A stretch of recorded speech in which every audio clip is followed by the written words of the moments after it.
भोजन नहीं बीमार ना हो। स्वादिष्ट भोजन होता है खीर का। पर कौतरे 90 साल की उम्र होए उन्हें कहा जाए बुखार, और बुखार में थारी भर के खवा दो खीर, सवेरे ही राम राम है जावे। ध्यान रखना, जुआ में पांडव हार गए, जितनी संपत्ति थी सब हार गए। अंत में सोता बंधो और दुष्ट ने कैसा दाव लगाया था। जब पांडवों के पास कुछ नहीं बचा था जुआ के खेल में, तब युधिष्ठिर जब हिम्मत हार गए थे। लेकिन ध्यान रखना, जुआ का खेल भी ऐसा होता है कि जितना आदमी हारता है उतना ही ज्यादा खेलने को मन करता है। अब कुछ नहीं बचा तो युधिष्ठिर ने कह दी कि अब हमारी संपत्ति खत्म हो चुकी है, कुछ नहीं बचा। सोता बंधो, तब दुष्ट दुर्योधन ने कहा कि अब वही तो तुम्हारे पास है। क्या है? अरे जब यशुरानी गिरा रे उचारी,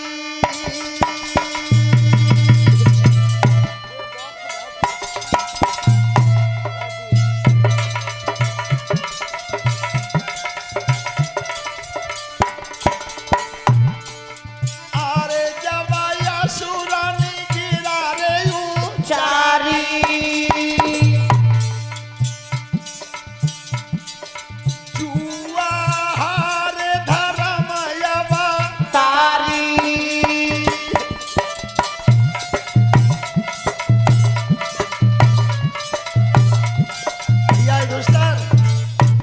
में संपत्ति तो तू हार गया था, हिम्मत मत हार, अब ही तो तेरे पास है। क्या? हाथ उठाई कही पापी ने, एक काम भैया करवाए दे, अब से सब हो कछुतो पे, द्रौपदी को यवदाऊ लगाए दे।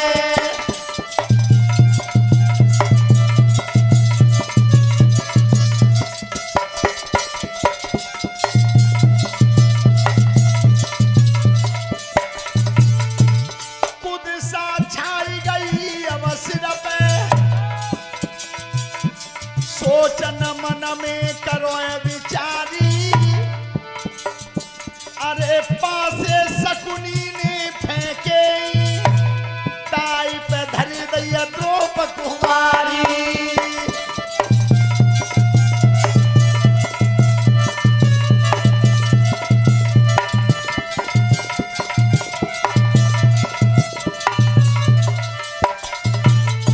आज पांचाली को ताई पे लगा दिया। सोता बंधु, वो पांसे जो थे शकुनी डालता था, शकुनी पांसे फेंकता था, और ये पांसे जो बन के आए थे ये शकुनी के बाप की हड्डियों के थे। क्योंकि शकुनी इस वंश का नाश करने को आया था। इसके पिता ने यह कह दिया था कि मेरी बेटी का विवाह जबरन गंगा पुत्र भीष्म ने अंधे के लिए कर लिया है, तो बेटा मैं शरीर को छोड़ रहा हूं, ये मेरे हड्डी जो रह जाएं इनसे तू पांसे बनवा लेना और हस्तिनापुर का विनाश करके ही लौटना। ये पिता की बात को मान के आया था। आज वही शकुनी पांसे डाल रहा है। सोता बंधु, पांसे उधर से शकुनी ने फेंके और जुआ हुआ था दुर्योधन के और युधिष्ठिर के बीच में। लेकिन भगवान कन्हैया रुष्ट क्यों हुए? भगवान कन्हैया इसलिए नाराज थे कि पांडवों का मैंने इतना इतना भला किया, अरे एक बार भी ये कह देते कि इधर से पांसे शकुनी डाल रहा है, तो युधिष्ठिर जवाब दे देते कि हमारी तरफ से पांसे द्वारकाधीश डालेंगे, तो ये गति नहीं होती, नहीं होती। लेकिन आज द्रौपदी का दाव लगा दिया। जब दाव लगा तो पांसे फेंक दिए शकुनी। क्या? गंगा जी की पानी बैठी, संतन को ऋषि उचारे, द्रौपदी को जब दाव लगो पांसे परी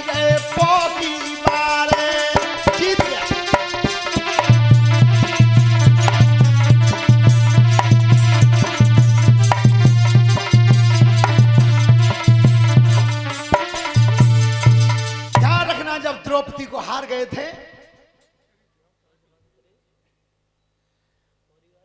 युधिष्ठिर उस दाव को भी परास्त हो गए और द्रौपदी का दाव लग गया था, आज दुर्योधन का पक्ष जीत गया। ध्यान रखना, महाभारत का जो नीम का स्थान बना था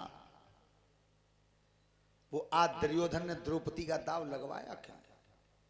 कि जब राजसूय यज्ञ हुआ था तो धर्मराज युधिष्ठिर ने जो भवन बनवाया था उसमें दुर्योधन को बुलाया, तो जहां पर सूखी जमीन थी वहां तो पानी दिखाई देता था और जहां पर पानी था वहां पर सूखा दिखाई देता था।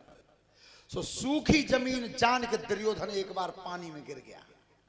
ऊपर छत पे से द्रौपदी देख रही थी। पांचाली ने कही कि तुम्हारो दो सुनाए, अंधन के अंधे ही तो होंगे। नीम यहां से जमी थी। आज द्रौपदी का दाव जब लग गया, पांडव हार गए।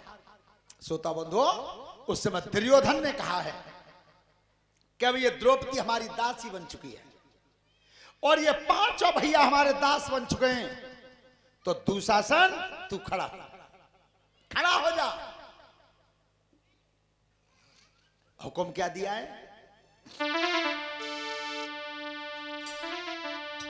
अरे सुनायो अब दुश्मन हुक्म, सुनायो अब दुश्मन हुक्म, सुनायो अब दुश्मन हुक्म, सुनायो अब दुश्मन हुक्म, सुनायो।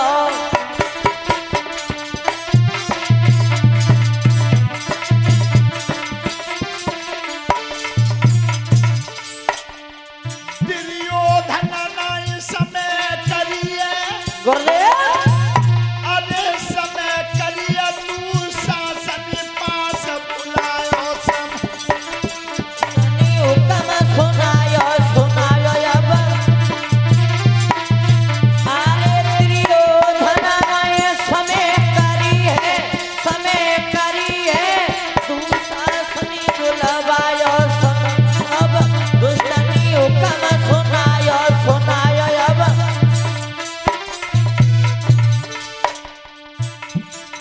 बाद न कू हम नहीं भूले, गुरुदेव नहीं भूले तब अंधो हमें बतायो सुनायो अब। दुष्टनी हुक्म, सुनायो अब। अरे बात न कोई हम नहीं भूले अंधो हमें बतायो सुनायो अब। दुष्टनी हुक्म, सुनायो अब।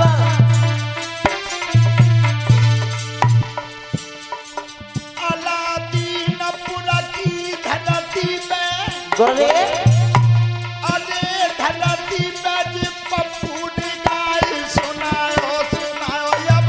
दुष्टनी हुक्म, सुनायो अब।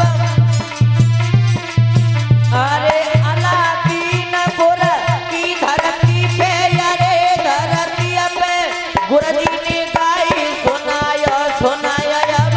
दुष्टनी हुक्म, सुनायो।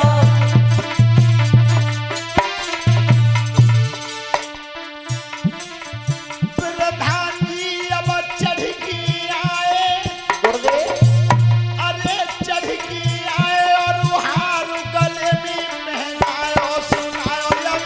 दुष्टनी हुक्म, सुनायो अब।